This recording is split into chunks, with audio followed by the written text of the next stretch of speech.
Psixologiyaya həvəsi və marağı olan hər bir şəxsi psixoterapiya təcrübə proqramına dəvət edirəm. Bu təcrübə proqramını biz 4 peşəkar mütəxəssislə birlikdə həyata keçirdəcəyik. Mən klinik psixoloq xanım Abdullayeva bu təcrübə proqramında 4 əsas psixoterapiya yanaşmalarından olan kognitiv davranış terapiyası, gestalt terapiya, analitik psixologiya və loqoterapiyanı tədris edəcəm. Psixoloqun ən önəmli vəzifəsi konsultasiyanı düzgün qurmağıdır.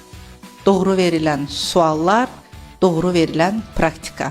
Mən psixoloq Zeynəb Əyyubova bu təlimdə bunları sizlə bölüşəcəm. Mən ailə psixoloqu Aliyə Mehdizadə sizi psixoterapiya təcrübə proqramına dəvət edirəm. Bu proqramda ailə münasibətləri, uşaq psixologiyası və boşanma problemlərini, terapiya metodlarını tədris edəcəyəm. Mən həkim, psixiatr, psixoterapevt Kənan Rəhimov bu təlimdə sizə nəyi öyrədəcəm? Psixoterapevtik strategiyanın qurulması və A-dan Z-yə kimi pasiyenti əvvəldən axıra kimi aparmasını. Mütləq şəkildə bunları öyrənməlisiniz. Bu proqramda siz bol bilgi və real pasiyent təcrübələri qazanacaqsınız. Sizləri gözləyirik.